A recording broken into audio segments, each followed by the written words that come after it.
When she said the words, "We got married yesterday, I swear," the air in my chest turned to glass. I remember standing there in my own kitchen, still holding the cup of tea I'd poured for her.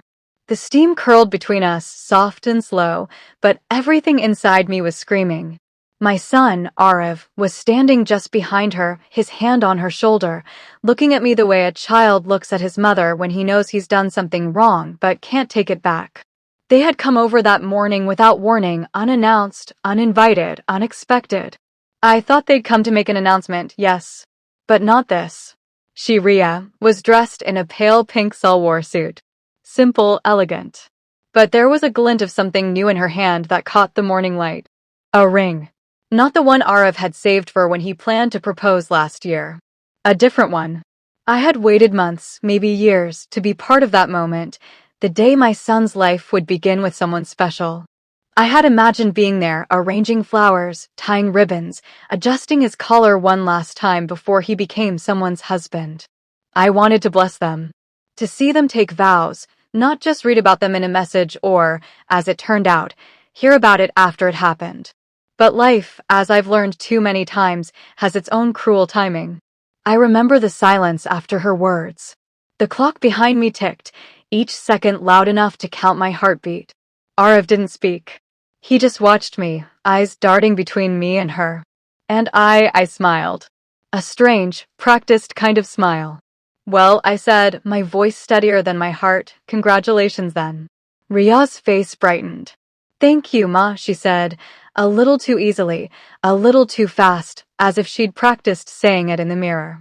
That word, Ma, slid into the air and fell heavy. I nodded, offered her the cup of tea I had just poured, and went to sit down. The cup trembled in her hand.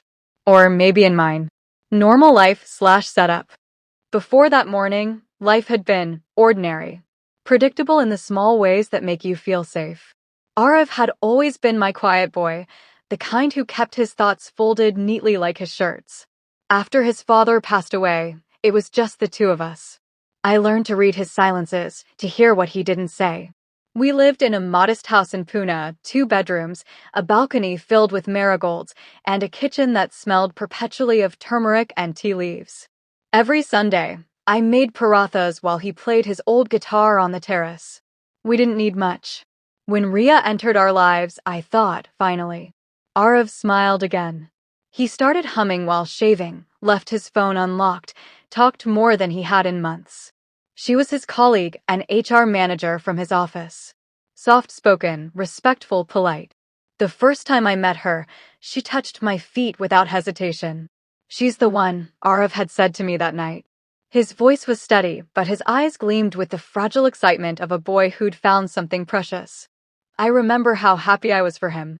I began making lists, guest lists, menu lists, even the colors I thought would suit her best for the wedding. I started saving extra, not for myself, but for the day I could say, "This is my daughter-in-law." I never imagined I'd be robbed of that moment. In the months that followed, things between us stayed warm on the surface. But I noticed the tiny changes only a mother would. Arav stopped talking about wedding plans. Every time I brought it up, he would say, "Soon, Ma.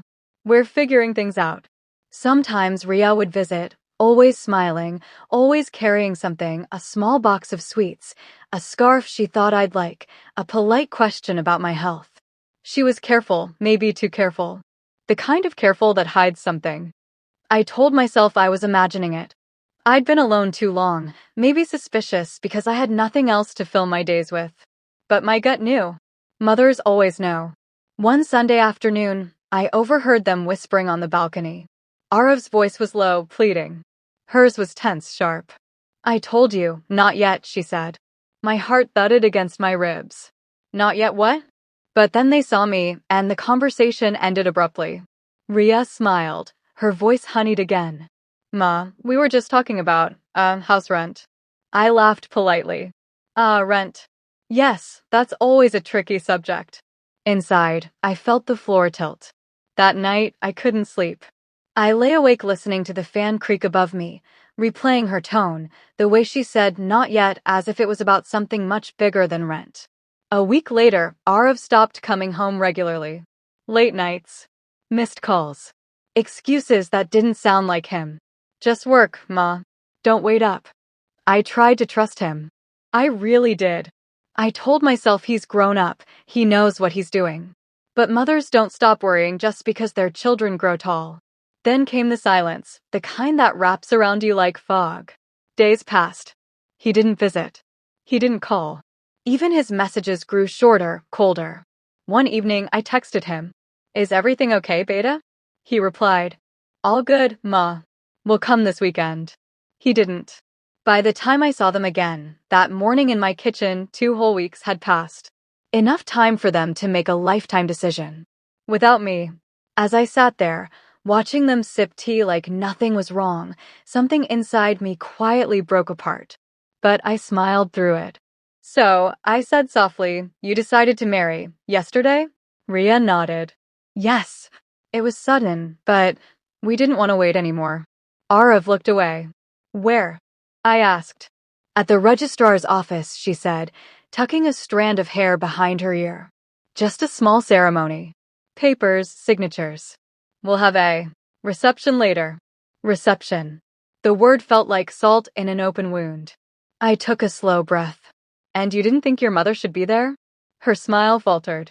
It was just about formalities. We didn't want to trouble you. Trouble? I repeated. Being at my son's wedding would have troubled me? Arav finally looked up. Ma, please. We didn't mean it that way. It just happened fast. Ria's parents were pressuring her and what? I said, my voice sharper now. You couldn't tell me? You couldn't even call. The room fell silent. The ticking clock returned, cruel and steady. That's when I saw it, the flicker of guilt in his eyes, and something else in hers. Not guilt. Not exactly. More like victory, quiet and smug. I realized then this wasn't a mistake. It was a choice. They had chosen to start their life without me. That night, after they left, I sat on the sofa for hours without moving. The house was still, too still. The smell of cardamom tea lingered in the air, a sweet, mocking reminder of the morning that had changed everything. I tried to make sense of it. Tried to find a version of the story that didn't hurt. Maybe they'd been rushed. Maybe it wasn't what it seemed. Maybe. But the truth was clear. My son had married without me.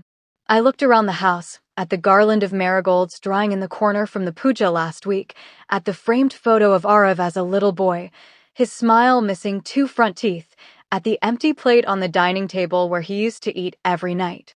For years, I had told myself my purpose was simple. Raise him well, see him happy, be there when he needed me. But somewhere between the lullabies and the lunchboxes, I had built my world entirely around him. And now he had built his world around someone else, without even giving me a key to the door. The next morning, I woke up early. I cooked like I always did, maybe out of habit, maybe out of hope. Poha, just the way he liked. I even made extra tea. Old habits die slower than love. But he didn't come. Days passed. No calls. No messages. Not even a photo of the ceremony. I busied myself with chores, sweeping, watering the plants, rearranging the crockery that didn't need rearranging.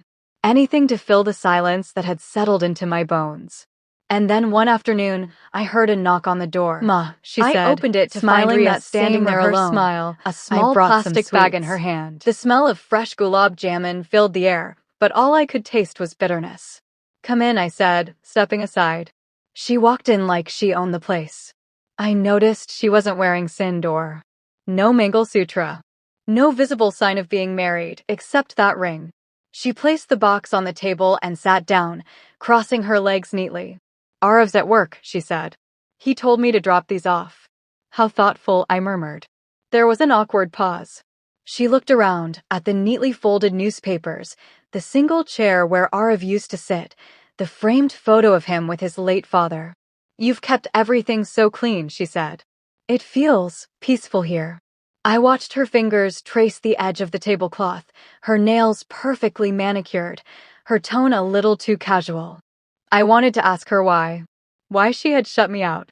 Why she hadn't called, hadn't invited me, hadn't thought I deserved to be there. But instead, I asked something else. Tell me something, Ria, I said quietly. Did your parents come to the wedding? Her hand froze. No, she said after a pause. They didn't approve. Of you marrying my son? She smiled faintly. They wanted someone richer. Arav isn't, exactly from their circle. There it was, the first crack. The first real glimpse beneath that polished politeness. I leaned back in my chair, studying her. So you married him anyway? She nodded. We love each other. The way she said it, smooth, confident, made me uneasy. I'd lived long enough to know when words were rehearsed. She stayed for half an hour, talking mostly about her new job, her commute, her plans to move into a bigger apartment soon. I nodded, smiled where I had to, but something about her words bothered me, that casual mention of moving. After she left, I walked into Arav's old room. The bed was neatly made, but his books were gone. His guitar case missing. The cupboard half empty. I stood there, heart pounding, realizing what had been happening all along. He had been moving out slowly, quietly, long before the marriage. That night, I sat on the floor of his empty room, surrounded by what was left, a few old shirts, a stack of receipts, a faded photograph of us from a trip years ago. And in that moment, something cold and heavy settled in my chest. It wasn't just about the wedding. It was about being erased from his new life. A week later, my neighbor, Mrs. Kapoor, came by for tea. She was always up to date on the neighborhood gossip, whether you wanted to hear it or not. You must be so proud, Shanta, she said, settling into the chair. Your son's marriage photos are all over Facebook. I froze. Photos? She nodded eagerly, scrolling through her phone. Look, such a handsome couple. Oh, and look, it seems they had a small ceremony at a resort. How lovely. I took the phone from her trembling hands. There they were, Arav and Ria, smiling under a canopy of fairy lights, exchanging garlands. There was even a small group behind them, friends, maybe colleagues. But not me. Not a single family member from his side. I felt something break that had already been cracked. Are you okay? Mrs. Kapoor asked gently. I forced a smile. Yes, yes. I knew about it. A lie. One more for the collection. After she left, I sat at my dressing table and stared at my reflection. My eyes looked older, sadder. My heart felt like it had aged 10 years in 1 week. That night, I called Arav. He didn't pick up. So I texted him. Saw the photos. You both look happy. Come for dinner sometime. He replied hours later. Thanks, Ma. We'll try next week. But next week turned into next month. And then, the message I never expected came. Ria again. This time, not in person, on WhatsApp. Ma, Arav isn't feeling well.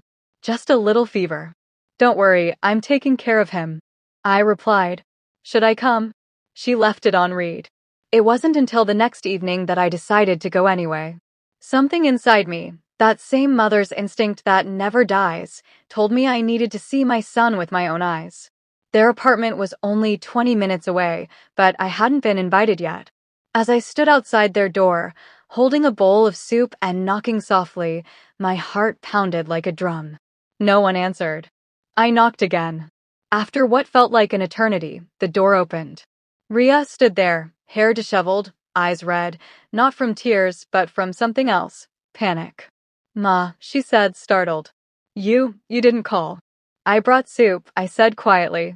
Where's Arav? He's resting, she said too quickly. He's asleep. May I see him? She hesitated. He needs rest. Something in her tone made my stomach twist. I pushed past her gently and stepped inside. The apartment smelled of antiseptic, sharp, unfamiliar, not like home. Arav? I called softly.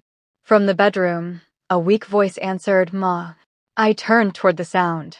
And when I saw him, pale, thin, lying under a blanket with a bandage on his arm, my heart dropped. Arav? The word barely escaped my mouth, a whisper trembling under the weight of everything I hadn't said. He looked fragile. Not sick, exactly, just worn. His skin was pale, his lips dry, his eyes half closed.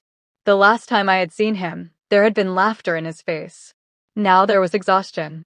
Ma, he said weakly, forcing a smile. You didn't have to come.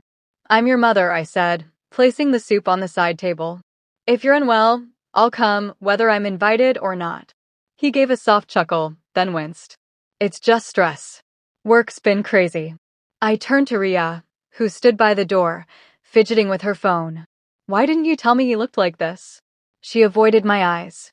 It's nothing serious. The doctor said it's just low blood pressure. I reached for his hand. It felt cold. Too cold. When was the last time you ate? I asked. He hesitated. Yesterday. Yesterday. I snapped, my voice louder than I meant. And you think this is nothing serious? Ria exhaled sharply. He didn't want to eat, Ma. What was I supposed to do? Force him. I turned to her, my tone steady but sharp. Sometimes, love does mean forcing someone when it's for their good. She looked offended, like my words had scratched her pride. You think I don't care about him? I think you care, I said quietly. Just not the way a mother does. The silence that followed was heavy. Arav broke it with a tired sigh. Please, he said weakly. Don't argue. I just need rest. I nodded, pulling the blanket higher around him. Then rest. I'll stay till evening. Ria glanced at her watch. Actually, I have to step out for a bit. There's something at the office. Now, I asked, incredulous. She shrugged. It's important. I wanted to tell her to stay. To tell her that her husband needed her more than her job did. But I bit my tongue. She was his wife now, and I didn't want to sound like the meddling mother-in-law every young woman dreads.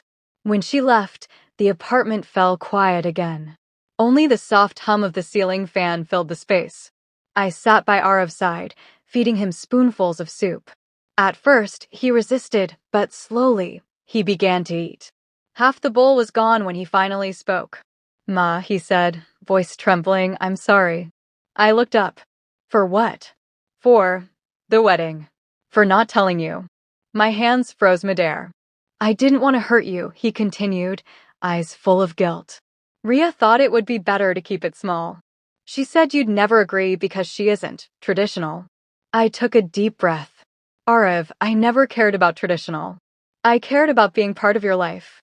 He looked away. She thought. She thought? I interrupted. And you? What did you think? He didn't answer. His silence was the kind that tells you the truth without words. I felt a lump rise in my throat. You didn't just marry her, Arav. You married her conditions. And one of them was cutting me out. He closed his eyes. It wasn't like that. Then how was it? He opened his mouth, then stopped, as if he couldn't find the right lie to soften the truth. I reached out and touched his hair. You're my only child. I spent my whole life making sure you'd never feel alone. I never imagined I'd be the one left out. Tears welled in his eyes. He didn't speak. He didn't need to. That night, I stayed until he fell asleep. When I left, I glanced once more at the door that separated the home I built from the life he chose. The next few days were quieter. Arav called occasionally, short, polite conversations that ended with I'll visit soon, Ma. But soon, stretched like an elastic band, always promised, never arriving. Then, one afternoon, a courier arrived at my doorstep. A small envelope. No sender name. Inside was a gold bangle, mine. The one I had lost months ago. Along with a folded note in Arav's handwriting. Found this in your old cupboard. Thought you might want it back. Love, A. It was sweet, simple. But the handwriting wasn't his usual steady one. The letters were shaky, uneven, like his hands had trembled while writing it. Something in me stirred, that same uneasy feeling from before. I decided to visit again. When I reached the apartment, the door was slightly ajar. I knocked softly and entered. Inside, the room was dim, curtains drawn. A faint smell of alcohol hung in the air. And there, sitting on the floor, was Arav, his head in his hands. Arav. I rushed to him. What's wrong? He looked up, eyes red. She left, Ma. My heart stopped. Ria? He nodded. She said she needed space. That she couldn't handle the pressure anymore. I knelt beside him. What pressure? He laughed bitterly. Marriage, work, me, everything. His voice cracked. I tried, Ma. I really tried to make her happy. I did everything she wanted. We moved to this flat because she didn't like the old one. I stopped talking to my friends because she said they distracted me. I even stopped visiting you because... He trailed off, ashamed. Because she didn't like it? I finished softly. He nodded. For a moment, neither of us spoke. The truth was finally out raw, painful, and freeing. I wanted to hate Ria. But all I felt was pity for her, for him, for everything love turns into when it's built on control instead of care. She'll come back, I said gently. If she truly loves you, she'll come back. He shook his head. No. She took her things. And she blocked my number. He looked like a boy again, not a man, not a husband, just my child, lost in a storm he didn't see coming. I hugged him, holding him as he cried into my shoulder. Years of distance melted away in those few seconds. Ma, he whispered. I made a mistake. No, I said softly, stroking his hair. You made a choice. And now you've learned from it. That's all any of us can do. Over the next few weeks, I took care of him, cooked for him, cleaned his house. Slowly, his color returned. He started eating again, talking again, smiling again. One evening, as we sat by the window watching the sunset, he said quietly, you know, I think I wanted to prove something to you. Prove what? That I could choose for myself. That I didn't need your permission to be happy. I smiled faintly. And did it make you happy? He sighed. For a while, yes. Until I realized happiness doesn't come from who you choose, it comes from who chooses you back. There was silence. The kind of silence that heals. Ma, he said, will you forgive me? I looked at him, my son, grown yet broken, proud yet repentant, and I smiled through tears. There was nothing to forgive, Beta. I was just waiting for you to come home. That night, as I left his apartment, I looked up at the sky, a deep, quiet blue. Love, I realized, doesn't always come in the form of grand gestures or perfect timing.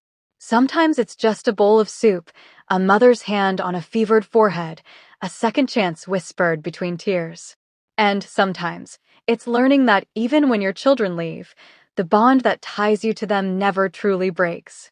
It had been nearly 2 months since Ria left.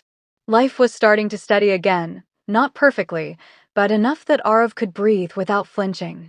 He'd gone back to work, joined a gym, started eating my vegetable curry again without complaint. There was laughter in our kitchen some evenings. Quiet ones, the kind that don't demand attention. They just exist, soft and healing. But one evening, as I was wiping the dining table after dinner, the doorbell rang. Arav looked up from his laptop. Expecting someone? I shook my head and went to open the door. And there she was. Ria. Her face looked different, thinner, makeup smudged, eyes tired but determined. She held a small suitcase in one hand. Ma, she began softly. I froze. Ria.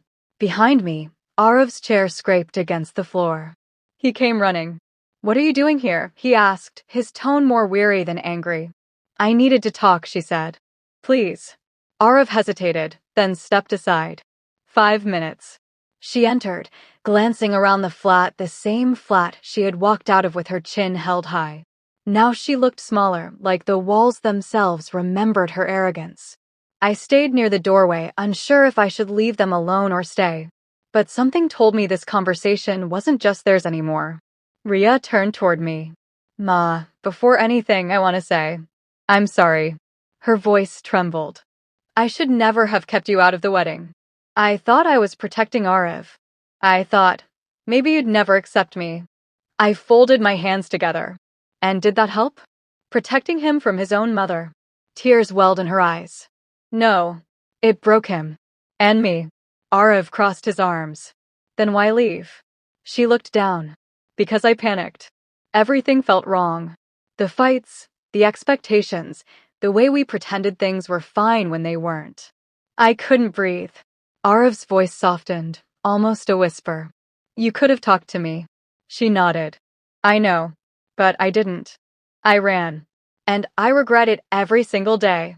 The room was heavy with silence again, the kind that demands honesty. I watched them quietly. The anger that had once burned in me felt distant now, like ashes cooling after a fire. Ria turned to me again. Ma, you have every reason to hate me. But I want to make things right. I didn't grow up with a family like yours. I don't know how to belong. Something inside me shifted. I'd spent so long resenting her. I'd forgotten she was also someone's daughter, maybe one who never learned how to be loved gently. I sighed and walked closer. Sit down, both of you. They obeyed, like children caught arguing. I sat across from them. Ria, I don't hate you. But you hurt my son. And when you hurt him, you hurt me. She nodded, tears falling freely now. I know. But, I continued, my voice softening, if you truly mean what you're saying, you must understand, forgiveness isn't given in words. It's earned through actions. She wiped her eyes. I'll do anything. Arav looked away. It's not that simple. I know, she whispered. But I still love you. Her words hung in the air raw, trembling. For a long moment, no one spoke. Then Arav exhaled and rubbed his temples. You can stay here tonight. Guest room. Her eyes widened with relief. Thank you. I noticed how her hands shook as she picked up her suitcase. Guilt does that, it makes even the strongest hands tremble. That night, I couldn't sleep. I sat by the window, listening to the faint ticking of the clock. Memories played in my head, Arav as a child, holding my finger on his first walk. Arav on his wedding day I never attended. Arav crying on the floor 2 months ago. Motherhood, I thought, isn't about controlling their choices. It's about staying steady when their choices crumble. In the morning, I found Ria already awake, making tea in the kitchen. She looked up nervously when I entered. Good morning, Ma, she said softly. The smell of ginger and cardamom filled the air, familiar, comforting. I nodded. Good morning. We sat together in silence for a while. Then, she whispered, I've been seeing a counselor. Trying to fix my temper. I didn't want to tell Arav until I was sure I'd changed.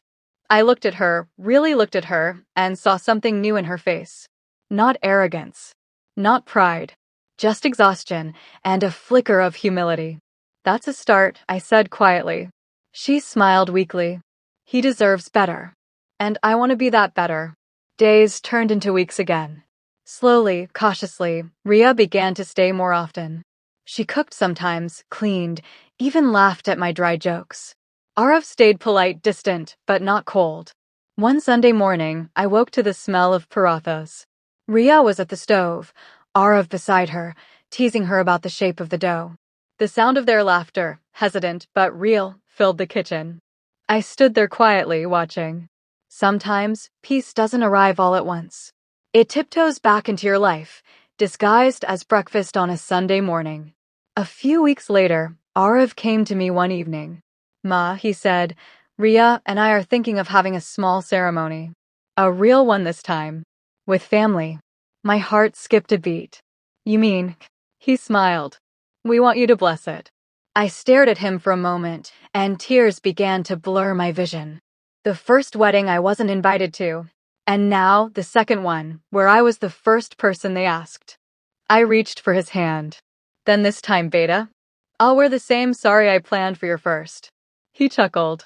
It'll look perfect. The ceremony was held in our backyard. Just close family, simple flowers, homemade food. Ria wore a soft peach sari, her hair tied neatly with jasmine. Arav looked at her the way a man looks at someone he's not afraid to lose anymore, with calm love, not desperate possession. When they took my blessing, I touched their heads and whispered, this time, let love be honest. They both nodded, eyes glistening. And as they exchanged garlands, I felt something lift off my chest, years of bitterness dissolving into something gentler. Forgiveness, I realized, doesn't erase pain. It transforms it into wisdom. That night, after everyone left, I sat alone with a cup of chai. The fairy lights outside still glowed softly against the dark sky. Arav came and sat beside me. Ma, he said, thank you. For what? For not giving up on me. On us. I smiled. A mother doesn't give up, Beta. She waits. Sometimes quietly, sometimes painfully, but she waits. He put his head on my shoulder, just like he used to as a boy. And I thought, maybe this is what healing looks like. Not loud, not dramatic. Just still. When Ria came to say goodnight, she hesitated at the door. Then she walked up and touched my feet. I know it'll take time, she said softly. But I'll spend the rest of my life making up for that mistake. I looked at her, eyes warm. Then start by never calling it a mistake again. Call it a lesson. She smiled through tears. Yes, Ma. And that night, as I watched them close the bedroom door behind them, I whispered to myself, love doesn't need to be perfect. It just needs to come back home.